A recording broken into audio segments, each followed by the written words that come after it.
Thanks for joining us on another episode of the Mind Deck Books podcast.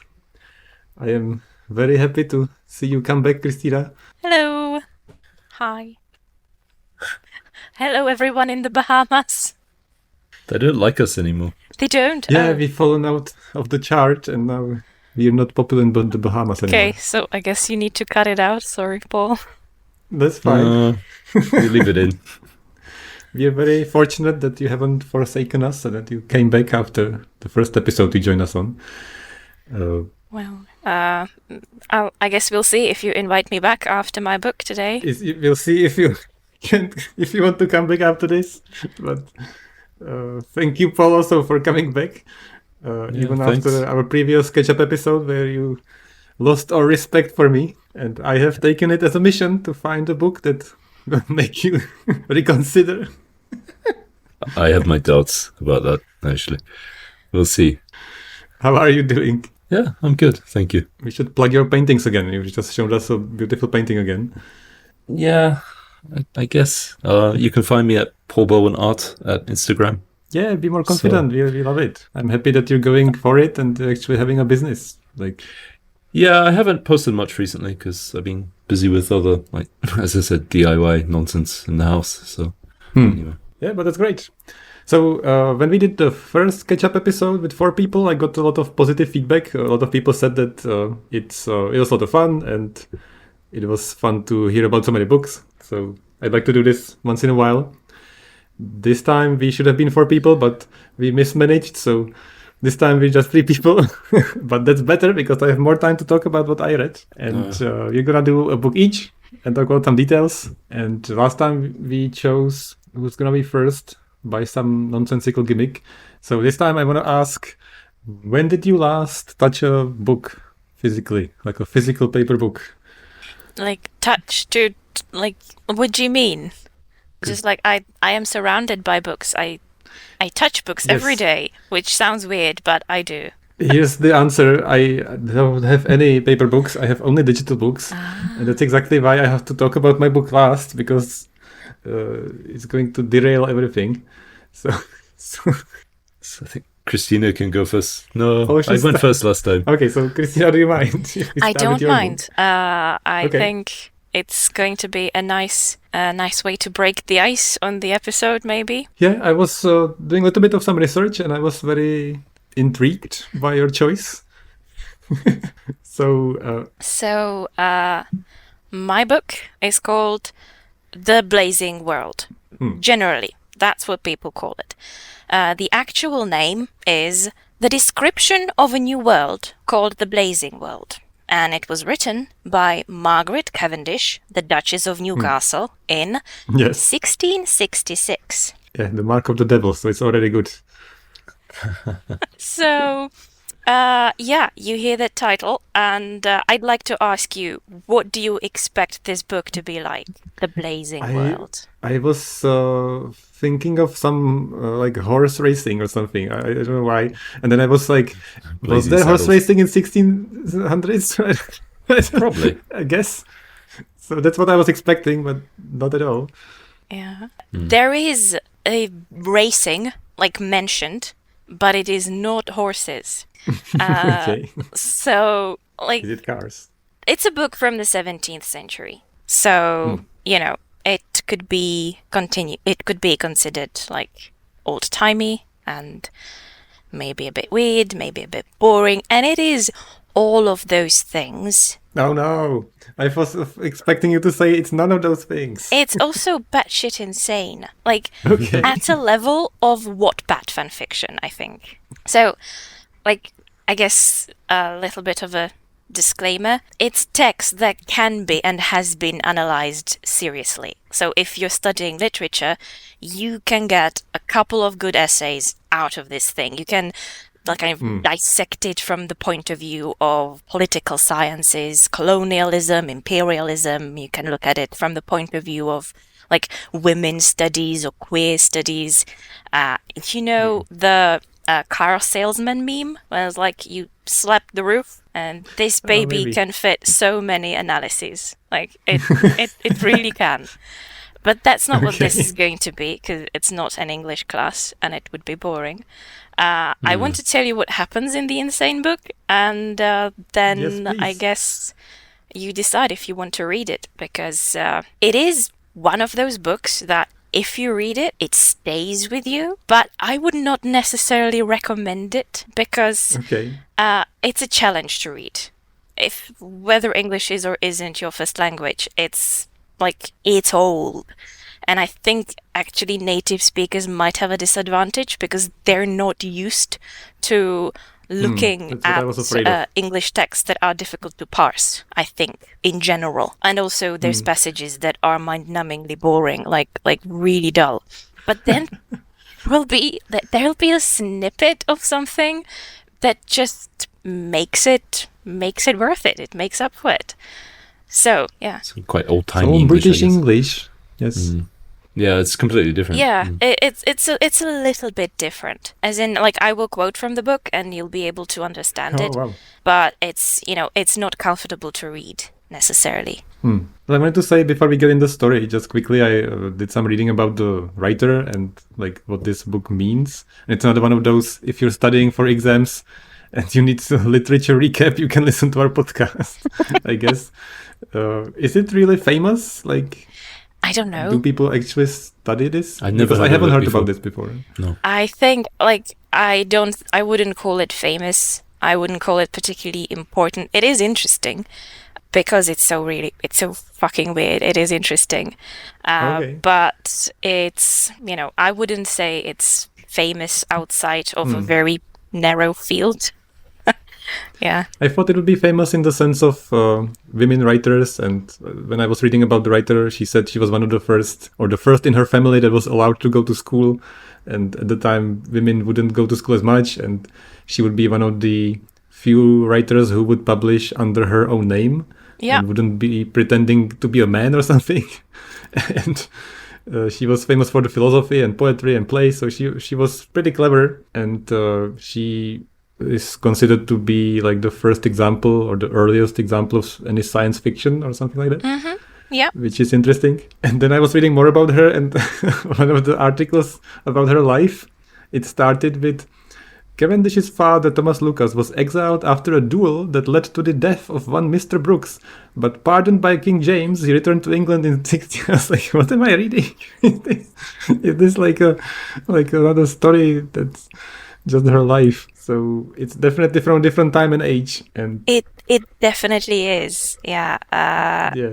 If you want some kind of background on the time period when this was written, this kind of the Restoration period, this was during a time where suddenly it became like the view on science kind of changed, because before nature was defined by how it related to man, right?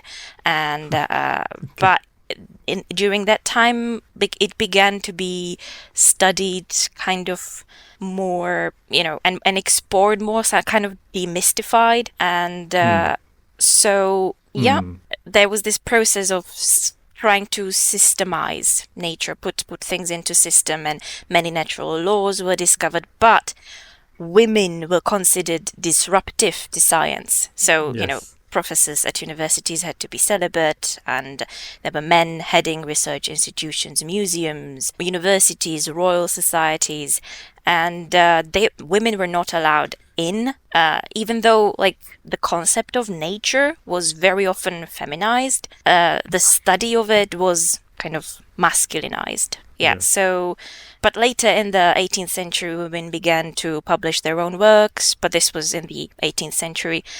Margaret Cavendish, the author of this text, she wrote a lot of text on optics and on philosophy, and she felt she had the right to formulate her own ideas about fiction, about philosophy, about science, and like this book combines all of it. So it's more like a set of ideas, or is it like an actual story? It is a story that then is interrupted by the set of ideas. That's the boring part. That's the very, very boring part, because it is long. Okay. But But like the story is, I think, entertaining, and because it's so weird. So I guess we can say spoilers if you don't want to be spoiled about the Blazing World. Skip. yeah, But I don't think people care. it's a book written in the 17th century. I will be like, You had time to read this if you wanted to. what's the story? Well, there is a maiden, and she is beautiful. She is the author self-insert. She is so very beautiful that she gets an admirer. And what would an admirer do with a beautiful lady that he admired? Well, he kidnaps her, as you do, in a boat. That is an important point, because he kidnaps her in the boat, and then they're in the North Pole, and it's cold. What? It's What? really, really cold, and That's a shock. the kidnappers freeze to death. So There's more than one. yeah, he's got like a Oh. whole crew. You don't Oh. kidnap a maiden on your own. You need I a thought crew. Okay. And Okay. like right, so they're in the North Pole, and then suddenly it starts getting warmer, and like the ice is melting, and the corpses of the kidnappers start to putrefy. That is mentioned in the book, by the way. Okay. And so the maiden goes on the deck, and what does she see? She is in a different world, because like her world and this blazing world were connected at the poles, and somehow the boat crossed over, and then she also sees polar bears who like walk on their hind legs and appear to communicate in language. They seem to have like these human characteristics. And does this remind you of anything? Is it familiar? A different world, and joined at the poles. There's polar bears. So I remember polar bears in the Golden Compass, but I don't think that's this. Like, I don't know, but this, like, to me, it seems to be a very big coincidence. Like with the crossover of the poles and then the polar bears.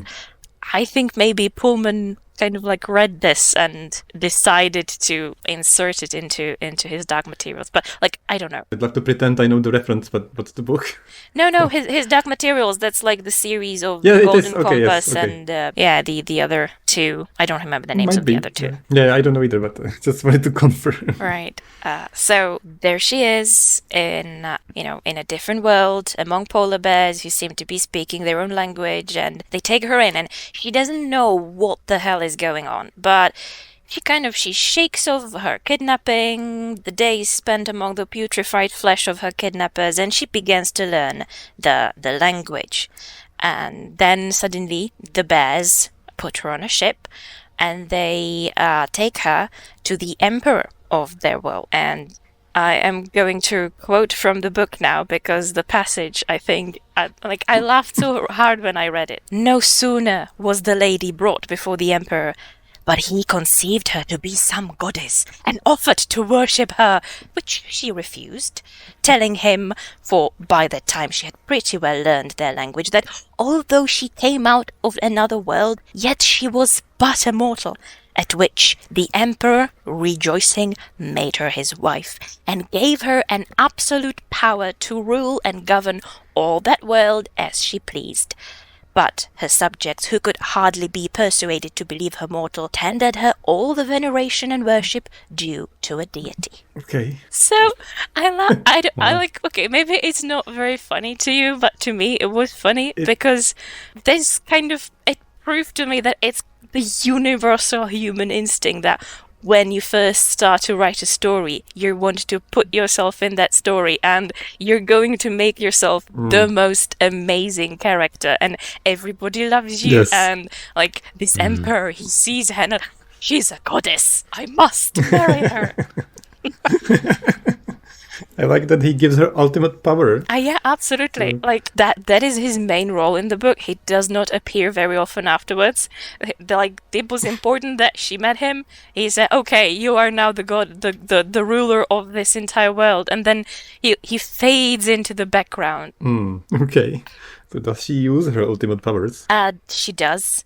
That's kind of when the boring parts come in, because she immediately calls forth her subjects, and she establishes scientific institutions, because she wants to find out how the new world works. So she establishes these royal societies, and they come and they tell her what they figured out, and they discuss, and it's like all of it takes up so much time. Okay. That sounds like a drag a little bit. I thought she would just restore world peace and get the pony, and then that would be the powers done with.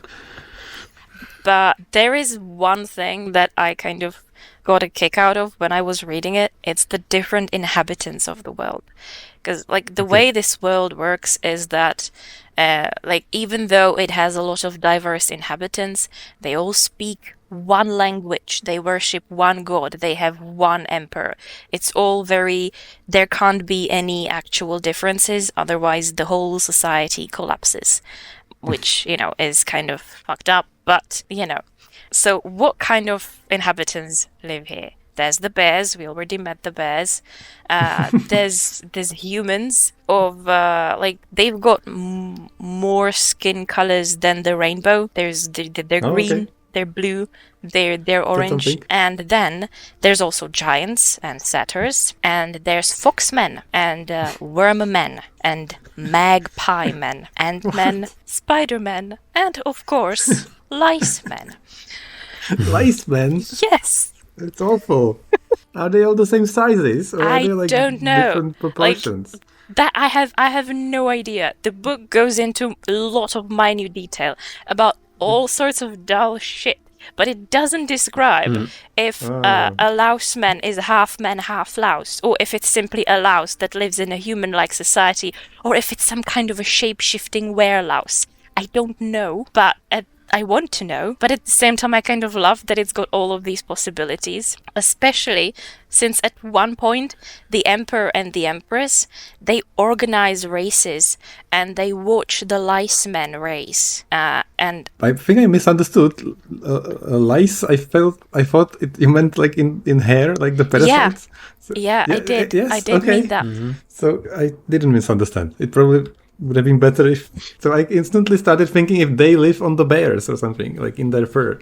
I don't know. Like they had one society that she established, I think. So it's I have no idea. Nightmare fuel. I don't like this imagination of lice men. So they were organizing races. They watched them race, the lice men, at one point, and I was like, okay, I have no idea what that looks like, but it has to be hilarious. Insane. Yes. So at this point you might ask, is there all there is? An author self-insert travels to a weird world and gets to rule it? Absolutely not quite, because this power of fantasy would not be complete without immortality, of course. Oh, I thought a love interest. And how do you achieve immortality in this world? Well, it's surprisingly very gross. I'm maybe you'll want to cut this part out, but disclaimer: if bodily fluids bother you, you might want to talked about worse things on here, so don't tune out for a little bit, because there is a miraculous stone to be found in the part of that world which contained the golden sands. This stone was hollow within and produced a gum that came to full maturity within 100 years, and after rubbing the gum in one's fingers, it transformed into oil that had incredibly powerful emetic properties. Now, after a week of consuming this wondrous oil, the patient undergoes a very gruesome purgation out of every orifice. So first, he vomits humors of several colors. Then it will purge by stool, then by urine, then by sweat, and lastly by bleeding at the nose and the emerodes. The final two stages of the metamorphosis are a sort of a scab cocoon that the body develops, and a subsequent envelope of cloth that's prepared of certain gums and juices, out of which emerges a body of the age of 20, both in shape and strength. So That's insane. that is insane. Such detail. Would you go for that? So just to clarify, emeralds. It's like I think hemorrhoids? it's like the stuff that you get up your butt. Yeah, it's a different word for hemorrhoids, I think. Yeah. Okay, I was lovely. quoting. They are capitalized with like capital E, which I think is not the spelling now. But So yeah, of course I'd go for that, but I'm not sure I want to be immortal. Is the question, not if I would withstand the hemorrhoids. yeah. So what about you, Paul? I'm just speechless. When you're describing things, it just reminds me like how writers then generally not really coming up with something original. They're always borrowing ideas and building on other people's stuff, and it just reminds me of so many different other stories I've read, like more modern stories, of course. But this is Such a mix of everything. yeah. I mean, if you said some parts are quite dry or a bit hard to get through, that's probably what puts me off, I guess. Yeah. I enjoy a good fucked up story as much as an man. It's not over yet. Oh. God. Don't I'm supposed worry. to keep this short, people. I will sum it up. It's not a long book, but there's like parts that deserve, I think, to be told, because so far there is no action, right? Where's the action? Well, there is action. It's coming. It is boring in the way it's told, but if you imagine it, it's kind of incredible. So the Empress, she's known as the Empress from the point where she becomes the Empress. She communes with spirits. I guess she got bored of all the royal societies, and she can call forth all kinds of spirits, and they have discussions about philosophy and different worlds and Aristotle, different stuff. And at one point, I'm not sure how it comes about. Maybe the spirits are tired after all of this. But they advise the Empress that she can call to herself the soul of a wise, learned lady. And I wonder if you can guess which soul the Empress calls forth. It is, of course, Margaret Cavendish, the Duchess of Newcastle. Yes, we had one author self-insert, and now we have two. I was thinking of like which famous woman was alive at the time. And okay. And so there's discussions to be had. The Duchess complains about how she and the Duke, they don't have as much money as they should. And then the souls of the Duchess and the Empress travel together. They are platonic friends whose souls travel together, and at one point they have a soul threesome with the Duke of Newcastle because the Duchess misses him so much. And then in the homeworld of the Empress, there's like several nations who were subjugated by her own old nation, and now they are rebelling and attacking their one true prince, and that cannot stand. So the Empress, with the help of the Duchess of Newcastle, goes into like her first world with a massive fleet and like extremely powerful firestones and weapons, and she fucks them up and rescues her erstwhile king, and then she returns back home, and the Empress finds a new religion because the old one in her blazing world, it wasn't the right one, but she doesn't want to be worshipped as a deity. That's not right, but they revere her and they love her, and she is the best forever. The end. So much happened. Oh my god. This just sounds like masturbation. How can you get high in Newcastle in the 1600s? What did she take? I don't know. She's like grabbing all the mushrooms she can find in the forest. Jesus Christ. It is very imaginative. I have to give it to her. Like, this is something out of Sorry, this what world. was the book called? The Blazing World by Margaret Cavendish, Okay. the Duchess of Newcastle. Yeah. Oh, yeah, Blazing. I always think Blazing Saddles. Yeah, that's why I thought of the horse racing, I think. That's insane too, but different level of insanity. Well, I'm definitely very surprised. Not at all what I expected, by any means. So thanks for telling us about that. Yeah, I like it's not something I've read recently. I read it for a uni class many years ago, but I figured like if there's one book that's going to be like different, a bit of a mind duck, then this one Yeah. this one kind of goes, right? Definitely full of mind ducks. It's a podcast. Yeah. Yeah. Thanks so much. So anyway, would you actually, if somebody is interested in literature, would you recommend this to people just to, you said it's good to write essays about, but is it good to enjoy?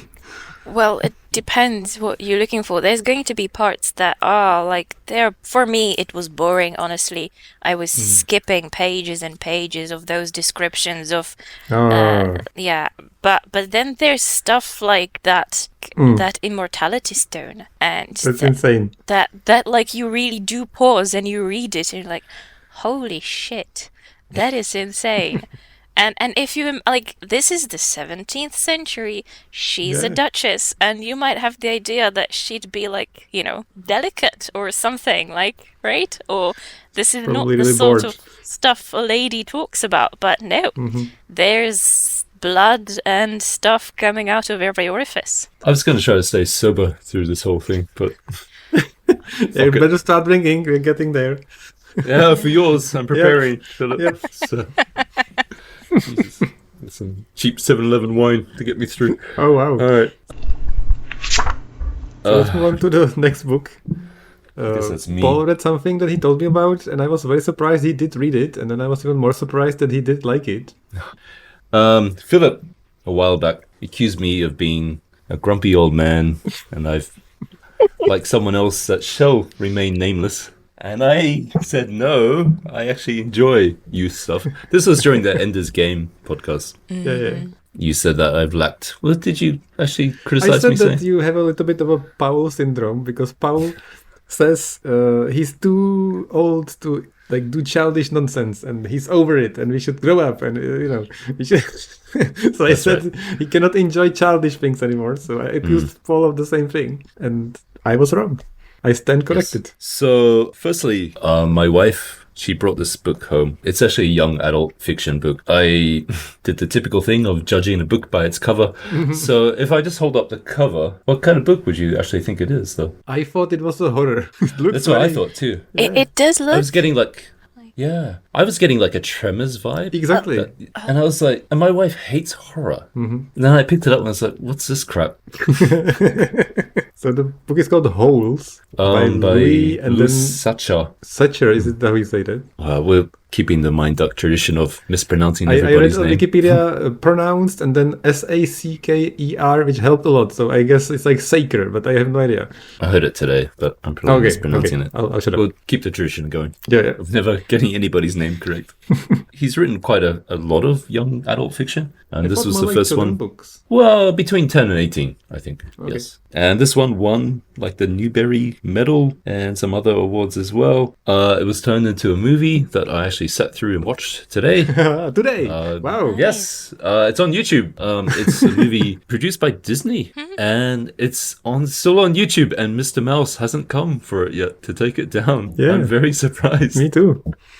Movie's great as well. He got wrote the high screenplay for it as well. Stars, what's his name? Shia LaBeouf. Yes, Shia LaBeouf, in his only good role. He's quite a hated kind of guy, I guess. Like a lot of people tend to dislike the guy. He's actually quite good in this movie too. I'm So, curious. yeah. I picked it up when I was ill, about 6 or 7 months ago, from some mysterious virus. I'm not sure what quite it was. I casually read it over 2 days. The chapters are really short, so it's actually quite easy to get through. You could probably easily read it in a day. This plot, it kind of jumps between a few different timelines, and at the end it kind of all kind of links together very nicely, I think. So, how to explain it? Basically, it's about family curses, which kind of appealed to me because I always felt like my family was cursed Who hasn't? like, with weird luck. So a boy gets sent to a camp as a part of his punishment for stealing some shoes. But he's innocent of this. He accidentally found some shoes that fell from the sky. Surprise. Shoes fell from the sky. He finds them. The police stop him and say, "You've stolen some shoes." You have a choice. We can send you to jail or to Camp Green Lake. Camp Green Lake is not a lake. It's a whole big desert where boys are forced to dig holes every day. I think it's 6 feet deep by 6 feet wide. And once you dug the hole, you can go back to the tent.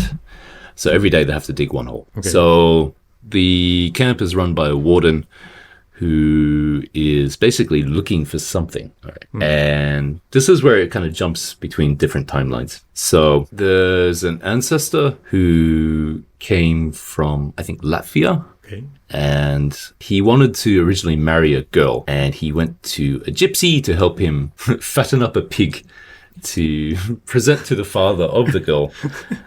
And the father was going to marry the girl off to another guy who was like this big fat 40-something old man who had the fattest pig in the village. And he decided that whoever has the fattest pig will marry my daughter. I see. And the gypsy woman says, okay, take this little pig, take it to a stream up this mountain where the water flows uphill, and sing it this lullaby. And every day do this, and the pig will get bigger.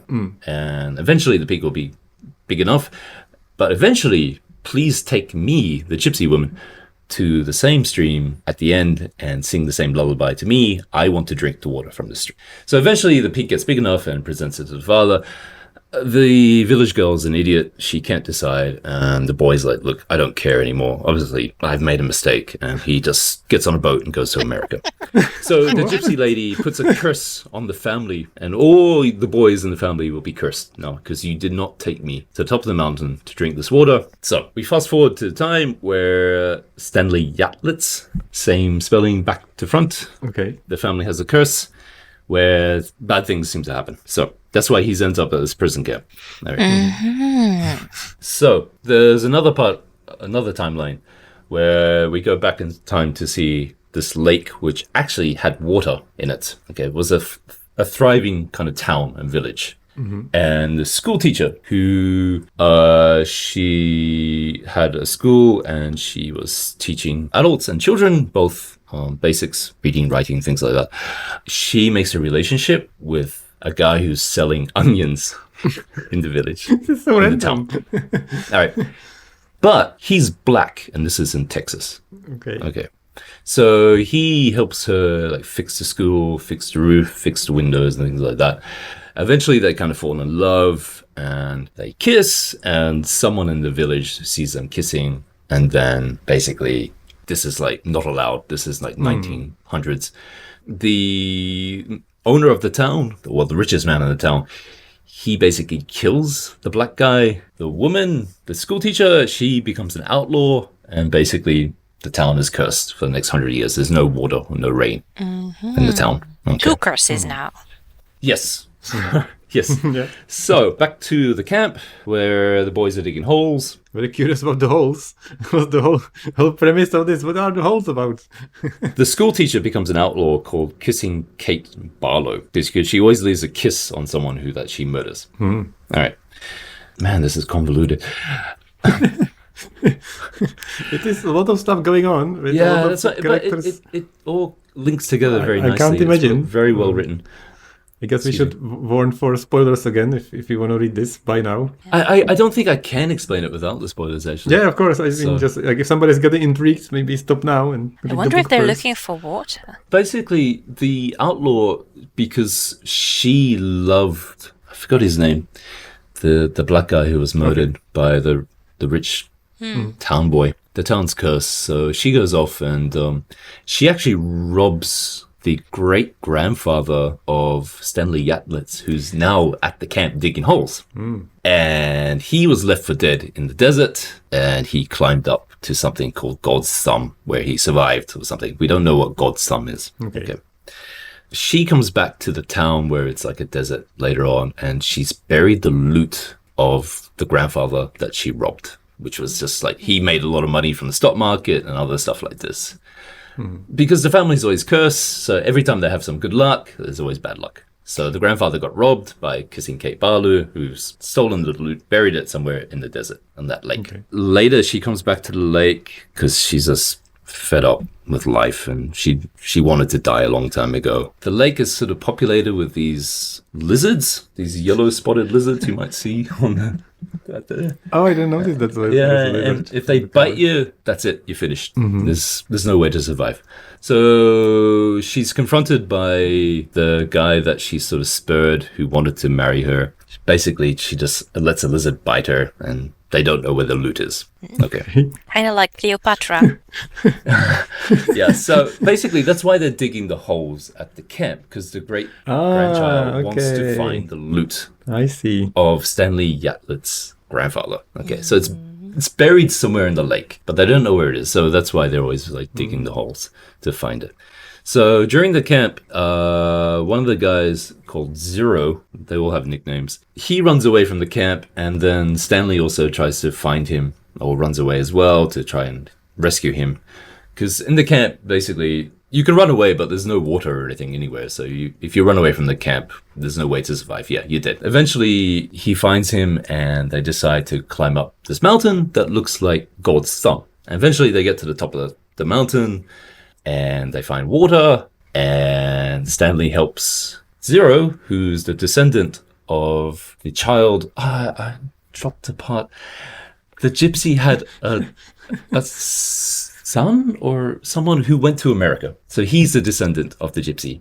I left that important part out. Okay. Okay, now it makes sense. So, like, the gypsy, the original curse, like, descendants of the gypsy and of the boy with the pig, they meet Yes. and... Yes, exactly. Yes. Ah. So that's what it's revealed that later that the other boy who's called Zero is, I forgot his name, but yeah, he's the descendant of the gypsy who went to America. And Gypsy was always encouraging the descendant of Stanley, you should go to America like my son. Da, da, da. So eventually Stanley carries the descendant of the gypsy boy to the top of the mountain, gets him to drink from the water that has been flowing up the hill, sings him the song because it's a nursery rhyme that's always been sung in the family. The curse is lifted, and then everything is happily ever after. Where's the treasure, though? Ah, this is interesting. So when they go back, Stanley realizes that when they're digging in the desert or the lake, he comes across like something that looks like a shotgun shell or maybe a lipstick cartridge or lipstick case or something. But one of the other boys bullies him and says, hey, you should give it to me because, you know, I've been here for a long time and I've been digging and I haven't found anything. If you find something when you're digging and the warden is interested in it, she'll give you the day off. So he gives it to the other boy who says, oh, I found it over here kind of thing. So they're digging in a different area. Stanley knows what's happened. He sort of put the puzzle together that where I found the lipstick case is obviously where the treasure is. So when the two boys sort of recover, they drink the water and get some food from the top of the mountain. They come back to try and dig and they find the treasure. Yeah. And when they're digging, they find the treasure and suddenly all these lizards come out and they're on them. But because they've been eating onions all the time on the top of this mountain, the lizards don't like the smell. So basically they're able to escape. The parents, because the curse has been lifted, managed to somehow get good luck with like the father's invention, getting a lawyer. The attorney general comes out to the lake, is able to sort of rescue them. Child labor is illegal now. Yes. Yeah. So all ties together nicely. It's a nice happy ending. As I said, the story sort of it has like 3 or 4 different timelines and it all kind of links or slots together very nicely at the end. So any questions? I like it. It sounds like a cool book. Yeah, me too. It's very action-packed. So many things happen. And it sounds like it comes together nicely. Very well written in that case. The chapters are very short. The writing style is very funny. There's adult themes, but there's nothing too shocking. I mean, it does cover themes like sort of racism and stuff like that as well. Yeah, it's just a nice, fun, great book. I wish we were given something like this in high school. It would have been much more it enjoyable. sounds like something that people should actually be made to read, unlike other things. Yeah, and I think it would actually get kids reading would be the most important thing as well. So the movie I watched today is actually really close to the source material because the author actually wrote the screenplay as well. So you could kind of just watch the movie or read the book. It's not that much difference between them, actually. The movie actually has a great cast as well. I think Sigourney Weaver is the warden, and I think... And Shia LaBeouf, of course. Yeah, oh, wow, yeah. John Voight, I think, is Mr. Sir, as they say in the story. I was looking at it before we started recording, and it made a lot of money, and at the time, very successful, 2003. Book came out 1998. And it's not a long book, it's only 200 pages long, so it sounds like it's very straightforward plot-wise, like things are happening, so yes, it has to be very engaging to read, I can imagine. Yeah, definitely. Yeah, if you're looking for something that's sort of enjoyable, something that's very lighthearted, but has themes as well, I think it's a great book. So I'm not a grumpy old man, Philip. I still have... Approved, I agree. You found joy in your heart. Yes. I am very happy to see that. The father in the movie is Henry Winkler, the Fonz. Did you ever watch Happy Days? No, I don't know. I'm too old. Okay. We're just from the Czech Republic, so some stuff didn't cross over. Yeah, that might be the reason, not just the time. So we got the Russian stuff, we didn't get those things. Happiness is mandatory. Exactly. Yeah, I would actually like to read this. It sounds like something, or maybe read it to your kids or somebody who doesn't read and is younger and could get into it. That's a good point. Yeah, I mean, it's not something I would generally recommend to us, people who listen to us. But yeah, I mean, if you got young teenagers or people who aren't interested in reading, I think this is a great book to get them into it. Mm-hmm. Yeah, I'm very surprised you enjoyed this so much. So I believe you. You have happiness in your heart. It's still there. It sounds like a nice change from some of the more modern young adult novels or children's novels, because there's no I don't know, vampires or magic powers, superpowers, death and fighting to death and all those. And I think for a lot of young people, you often feel like you're in a situation where you can't get out of something. And you don't know how to get out of that situation, and you feel like something is out of your control. And I think this story really appeals to that kind of feeling. So sounds like it's got the spark, something clever, magical, and not just action for the sake of action and romance. Yeah. So that's cool. I mean, the movie is very, at the end, it becomes very Disney with the music and everything and the happy ending. It's a happy ending in the book too, but I mean... Yeah, and it would kind of suck, wouldn't it, if they went through all of that and then oh yeah, those curses, there's still all those curses, everybody's miserable forever, because that's reality, baby. Yeah, I think that's a nice change of a lot of the books I read is everything's so fucked up and that's the world kind of thing. And this was a nice change of wrapping everything up nicely in a little bundle and saying, everything's good now. Speaking of fucked up, looking for a segue. Here we go. Tell us about your book, Philip, your mystery book. So I've also read a book which I have wanted to read for maybe 10 years now. When I taught English, I used to give tasks in the sense of writing a review or something. I would give a book cover, and a part of the class would write a overly good review, and the other part would an overly critical review, and then they would argue about why this is good or bad. Nobody read the book, and I would always choose book covers that are hilarious. And this book cover has been infamous, the most popular book cover that ever was in the class. So I'll send you the picture in the chat of this book cover. And I covered the title of the book. So for the listeners, the book has a T-Rex in a nice countryside or landscape. Sunset in the background, and there is a very scantily dressed lady lying in front of it. Mm-hmm. Is this really a book? It is an actual book, and it is a series of books I shall talk about in a second. But what do you think is the title, if you see this cover? Well, what would you guess? My sexy T-Rex lover? Okay, that's very close. The better question is, what genre is this book? Well, romance, erotica, clearly. Okay. Yes. So it's called Taken by the T-Rex, which is... Is it by Chuck Tingle? Because I can see You know it's him. called Christine Sims, but yeah, You know Chuck Chuck Tingle, Tingle. he's famous. Or they're famous. I don't actually know. That's somebody I want to talk about. I'm very pleased you know who he is. So I thought he writes like gay erotica, isn't he? All So sorts of weird erotica. Okay. Yeah. So this is a subgenre of erotica literature, dinosaur erotica. That's a subgenre of monster erotica. And I went on a little bit of a deep dive, and I found things I didn't know existed, including Chuck Tingle. This is this is the first book in the series called Taken by the T-Rex. The next one is Taken by the Pterodactyl. There is also Ravished by the Triceratops, or Ravaged by the Raptor. It's all the same series. And it's written by Christie Sims. And I was looking into like, who is this? Why did they write this? So it's actually two women who co-wrote this while studying at the university. And one of them was like, okay, we should write something. Why not? People self-publish books all the time now. It's very easy. Let's publish a book. And the other friend, she wasn't studying, but she was working at the supermarket. And she said that they should just write about dinosaurs, because why not? And actually not dinosaurs, she was writing about monsters, because apparently she did some research and monster erotica makes a lot of money. So she wrote a book called Doing the Dragon. It was her first. I like it. Alliteration. Nice.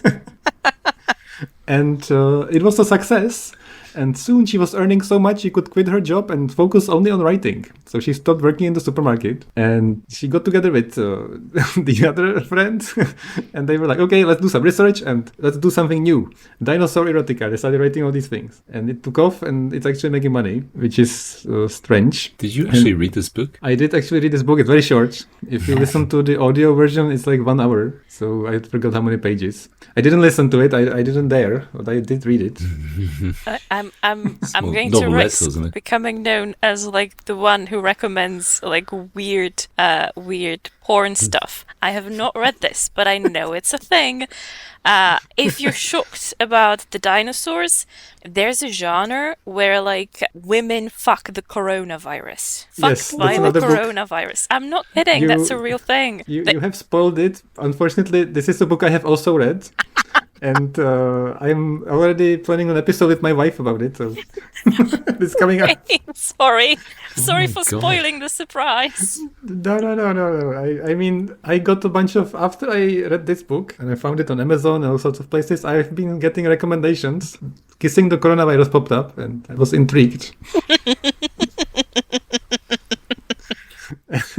And we'll talk about it on the other episodes. But, I thought the coronavirus fucks us, not we fuck them, kind of thing, isn't it? Oh, how right you are. You don't even know. Oh my god. So I'm all for smut, but come on, guys. Yeah. Like, I needed to find must something be so many dead bedrooms in the world. I think it's meant to be like fun. I don't know if anybody could possibly read that for like the intended purpose. Like maybe hope with so, the yeah. dinosaurs, but I doubt with the coronavirus. I seriously doubt it. Even with the dinosaurs, like really, like who are you actually getting off on this?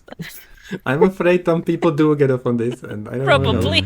And this Probably. one is not funny. It's not? It's bad. And at a certain point in the story, I was a little bit concerned. I didn't want to proceed to the details, and I made it through, and it wasn't enjoyable at all. So I don't recommend this one. But So the you're gonna other book coming summarize out the of plot the for us? future episode, which we actually decided to make a full episode about, I recommend that one. It was pretty fun.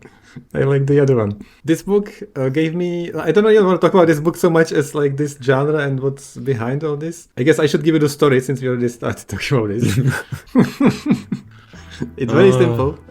Tribe's chief huntress... I don't know her name, maybe that isn't the name. So she is just the strongest woman in the tribe, and feeble, stupid men are being eaten alive by the T-Rex. She has like a partner, and he's like the dumbest idiot. He cannot even speak straight, and She needs a she's crewmate. Exactly, she's not satisfied at all. And then Why would she get it from a dinosaur? So strong. But doesn't they don't speak either? Just like roaring. Fair enough. maybe that's what she needed, because when he said words, it was a turn off. She mentioned that part in the book, I think. Fair enough. The So strong, then the- strong silent type. So she exactly. So she's like stuck into this relationship, and she can't like change relationships because tribe reasons. So the T-Rex comes in and solves this issue because he eats this partner, and then he eats like a bunch of other people, and he runs away. And even then, she's like, "Oh, this strong silent type, it's my type." But the tribe is in panic, and they discuss what to do. And she says, "We have to pursue and kill the T-Rex because I don't know, I'm a strong woman." What happens is she decides to lure the T-Rex away while the tribe escapes, is the premise.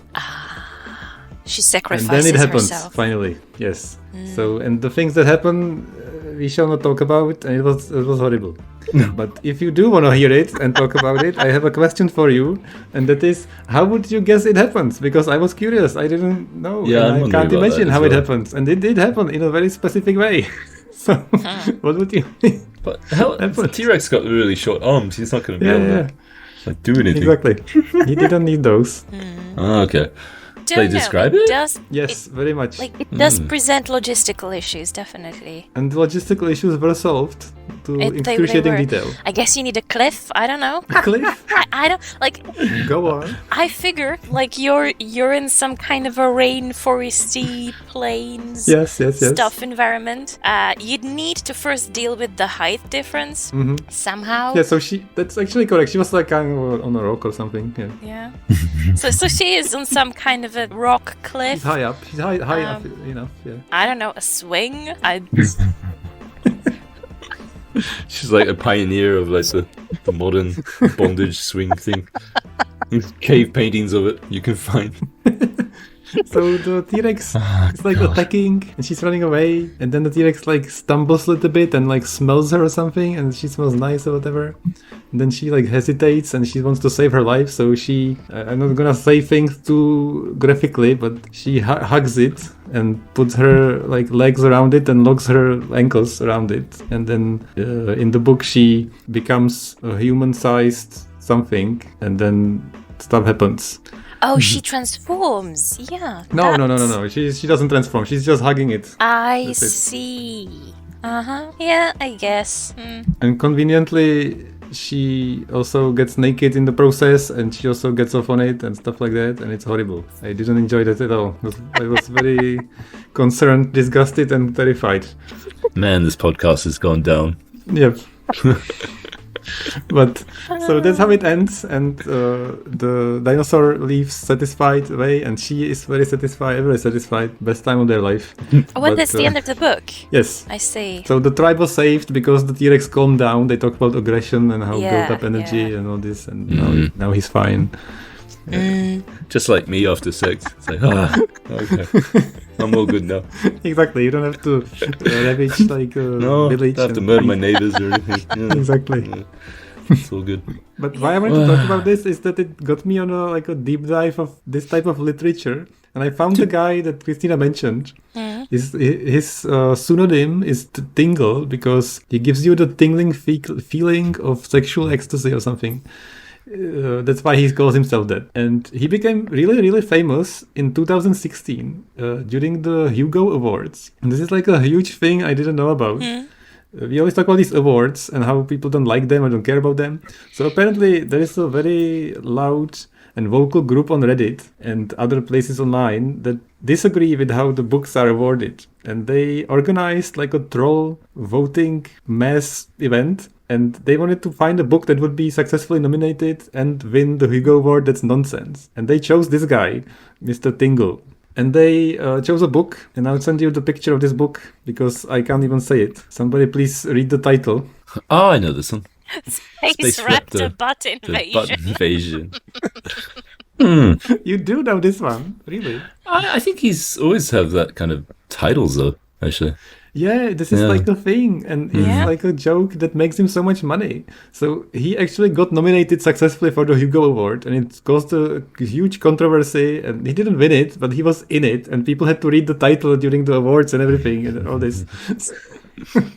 And ever since then, he is super famous for like the first person that comes up as a joke book, and so No, I was gonna say that's why recently we've been talking about these awards and whether we can kind of take them seriously or not, kind of thing. Yeah, doesn't really matter, I guess.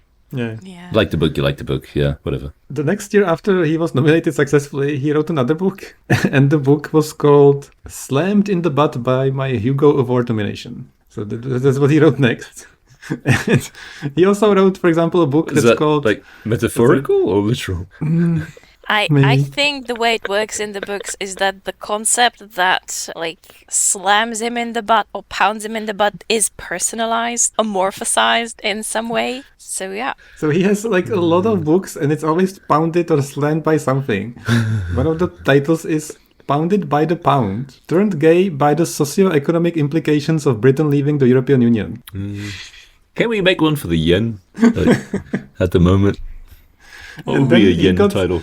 He kept like something but, pounded but, and then he got like, it was too much for him, and he got like too absorbed in himself. He got too meta, and he wrote a book that's called "Pounded in the Butt by My Own Butt," and the book cover has a butt with wings that like flies around, and then stuff happens.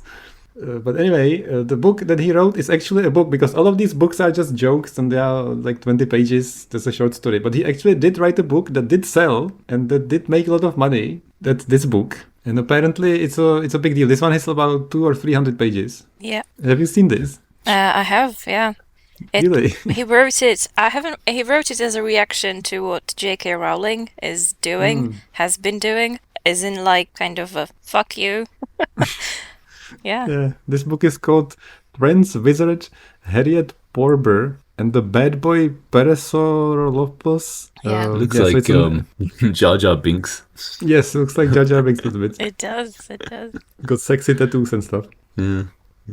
I So think this it's one meant is to an be like a actual book. version of Snape. Mm, You look okay. at the wig.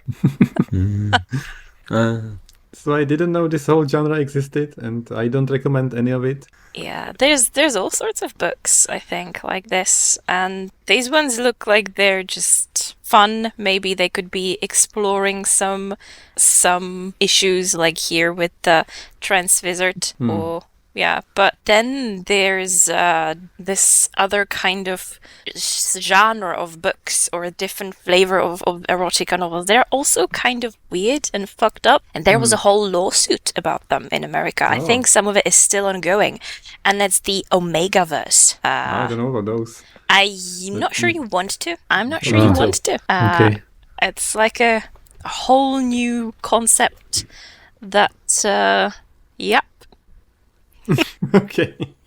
You can Google it. You can read up on it. It's quite interesting to like just the fact that it exists and the idea that in a court of law, the lawyers and the judge, they all had to, because it like the whole process was actually quite serious, because it was about how about copyright law and how it should and shouldn't be applied. So yeah, but the lawyers and the judges, they all had to find out what an alpha is, what an omega is, what is an estrus cycle, and all these other delightful things. So I can recommend that you watch, for example, on YouTube, there's Lindsay Ellis made kind of like videos about exploring the whole process, and I can recommend that to you and to your listeners, because it's funny and it's interesting. Okay, thanks.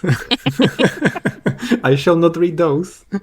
So I just want to say that I'm happy that we are all inclusive on this show and we take all books equally. And this book shall not be recommended. I will not read more Dinosaur Erotica, I swear. But I do say, and I do mean it, I had a lot of fun with the Kissing the Coronavirus. I think that one wasn't disgusting.